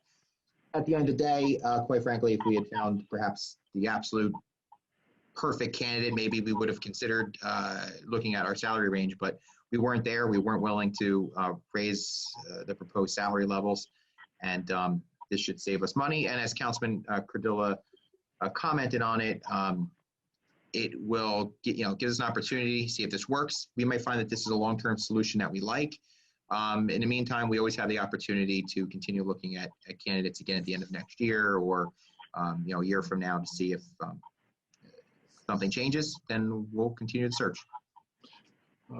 Mr. President, I sat in on both interviews with both candidates who would have been acceptable candidates. and it was a challenge to try to drive home some of the individual issues that came up. It was like a moving target, but I can say and declare we are definitely saving money in going this route at this time. As the mayor mentioned, a tenured person cannot be let go without basically state input and approval. And therefore, people who are safe in a tenured path in their present township and who might be great candidates, would be great candidates, are not interested in moving at this point because it, from their perspective, it puts their future employment in question. So I support 13I. I think it's the right move. It's right, certainly the right financial move and the right practical move for the township. I think that the total amount, Mayor, if I'm correct, 120,000 is actually that's less than what we paid the last full-time CFO we had, correct? Yes, it is correct, and it also includes. Remember, this is an RFP for 2 services.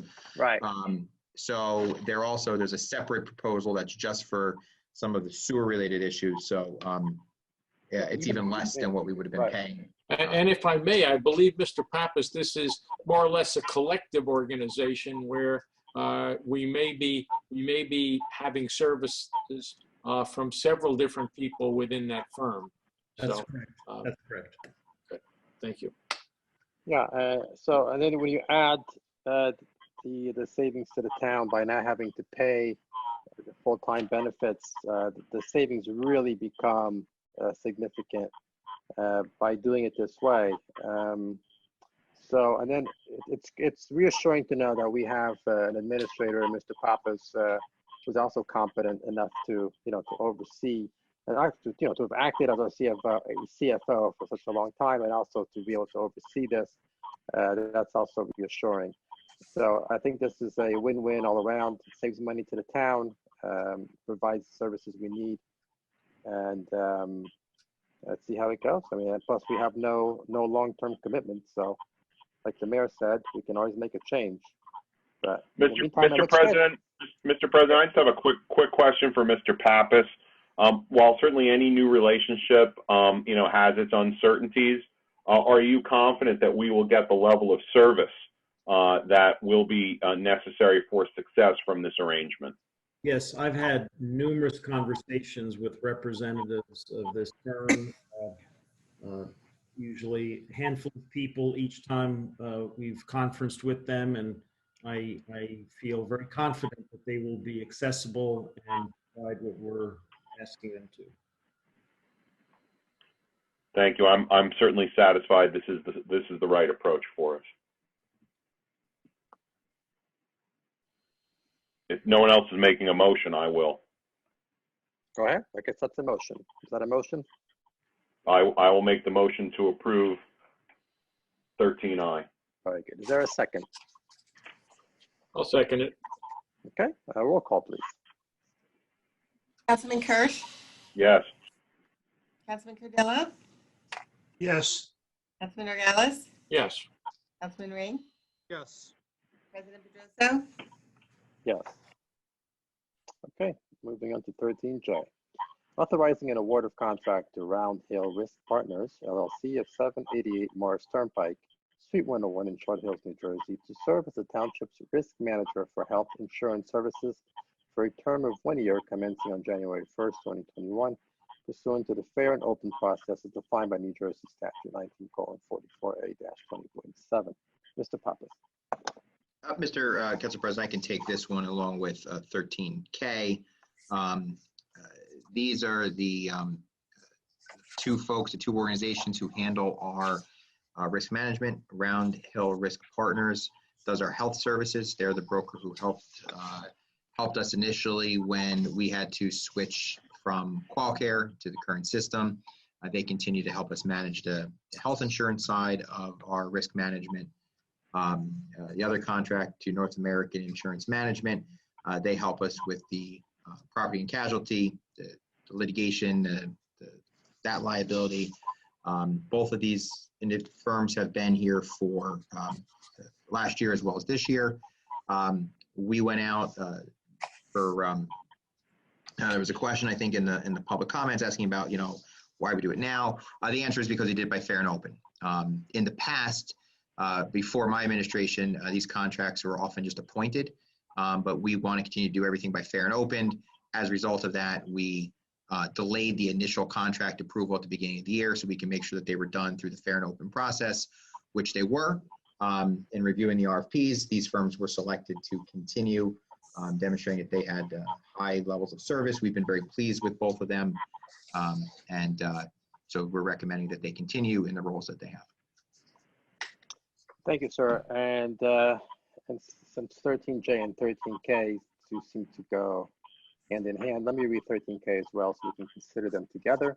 Authorizing an award of contract to North American Insurance Management of 1460 Route 9 North, Suite 310, Woodbridge, New Jersey, to serve as the township's risk manager for property and casualty insurance services for a term of 1 year, commencing on January 1st, 2021, pursuant to the fair and open process as defined by New Jersey Statute 9:44A-20.7. All right, anybody on the council wish to have any questions regarding 13J and K? I'll move adoption of 13J, 13K. Is there a second? I'll second it. Great. Yeah, I support them. I also want to acknowledge the mayor, the administration, for using the fair and open process to obtain these services, and certainly, which is the ideal way. And so I support this, but roll call, please. Councilman Kirsch? Yes. Councilman Cardillo? Yes. Councilman Nogales? Yes. Councilman Ring? Yes.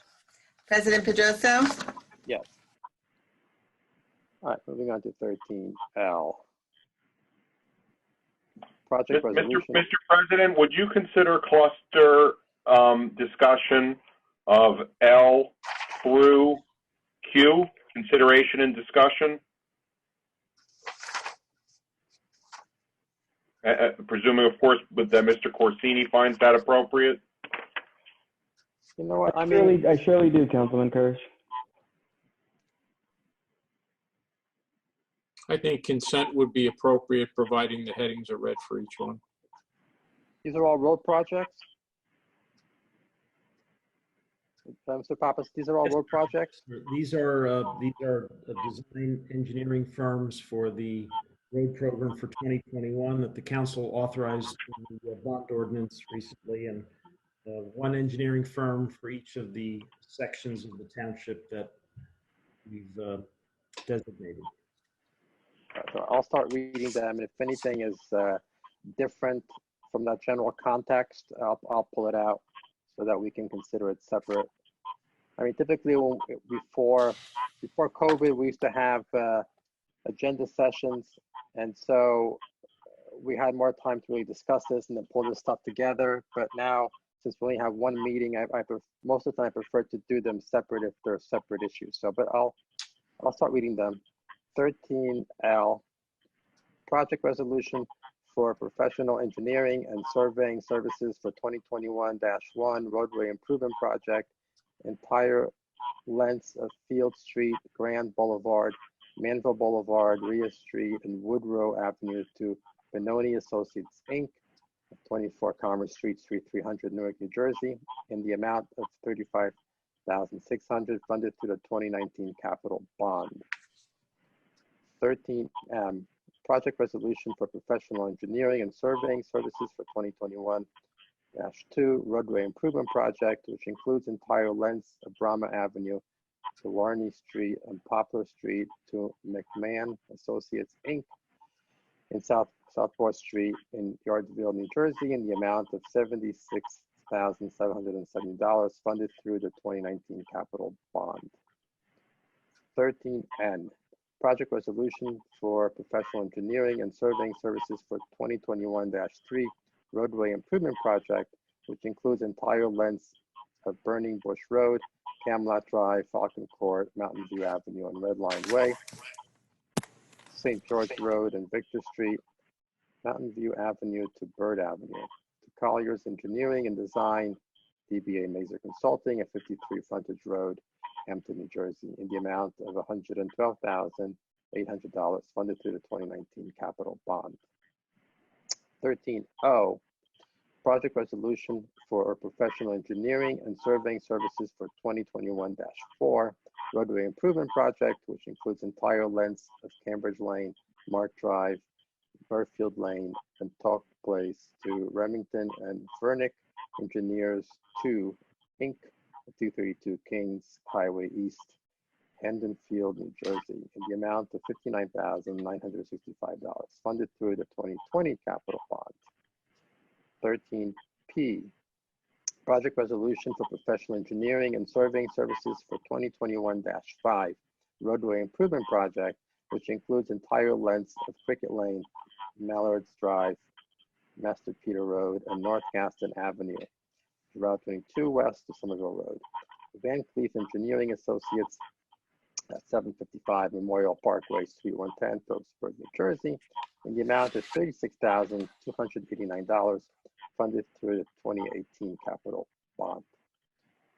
13Q, project resolution for professional engineering and surveying services for 2021-6 roadway improvement project, which includes the entire length of Emma Road, Cedar Crest Road, Diamond Place, Opal Way, and Redwood Road to Greenman-Pedersen Inc., 301 Gibraltar Drive, Suite 2A, Morris Plains, New Jersey, in the amount of $42,650, funded through the 2020 capital bond. You are. All right, why don't we do those together? Mr. Council President, these resolutions are the next step in our commitment to improving the infrastructure and furtherance of the road plan that the council approved at, I think it was the last council meeting to get the final action.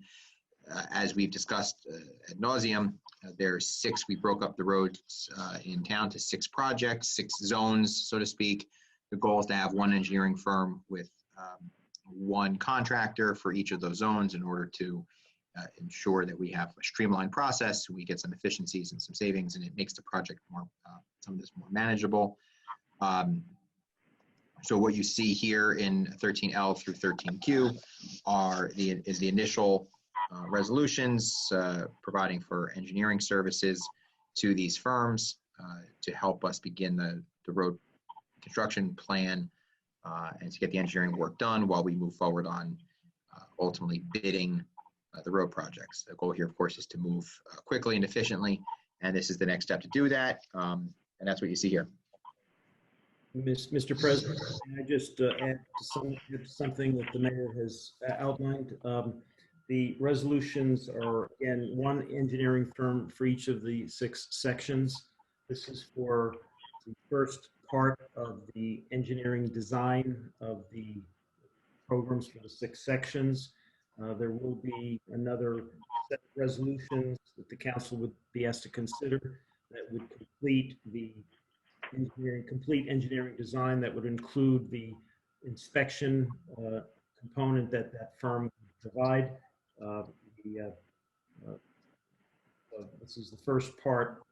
The next set, which probably will be within a month or so, will then complete the engineering design costs for these projects.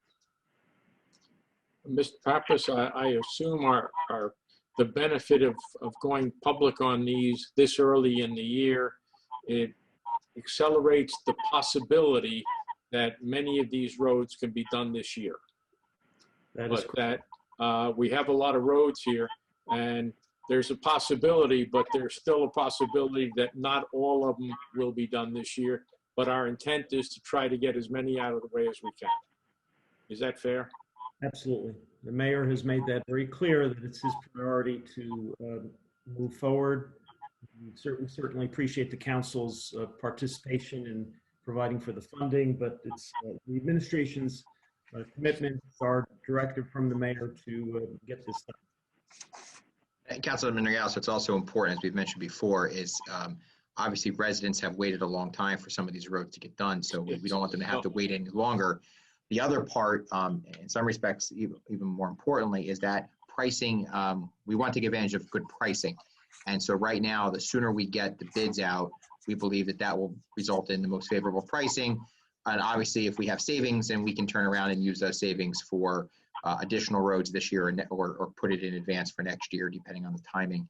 And that's what we have. We broke this up into 2 sets of resolutions, as Mr. Pappas mentioned, in order to help streamline this process. If we had to do it as one, just because of some of the nuances in how to put this together and the funding and everything else, we would have been waiting another month or so, which would have delayed all the projects by a month, and we don't want to do that.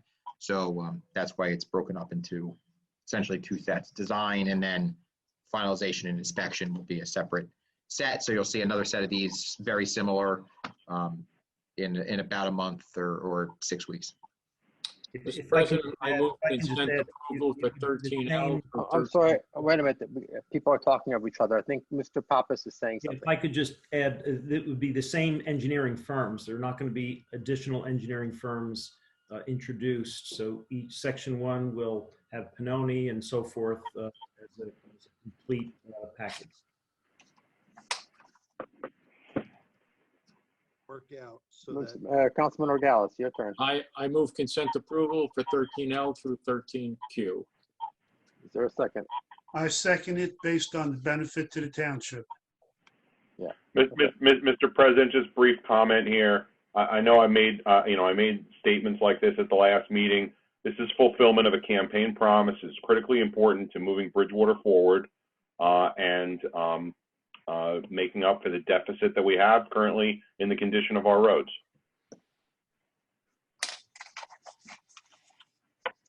Okay, roll call, please. Councilman Kirsch, Yes. Councilman Cardilla, Yes. Norgalis, Yes. Councilman Ring, yes. President Pedroso, This is a continuation and a demonstration of this government's prioritization of getting our roads repaired in Bridgewater Township, which includes the mayor and the council together. I support this. So moving on to 13R. Authorizing the release of the performance guarantee in the amount of $41,820, acceptance of the site improvements and acceptance of the maintenance guarantee in the amount of $5,228, surety maintenance bond for ACS Bridgewater LLC 1125 US Route 22, Bridgewater, New Jersey, Block 559, Lots 3. Mr. Pappas. Thank you, Mr. President. This is, again, the release of the performance guarantee. The project is the Atlantic Healthcare System, a large facility on Route 22, the bank facility.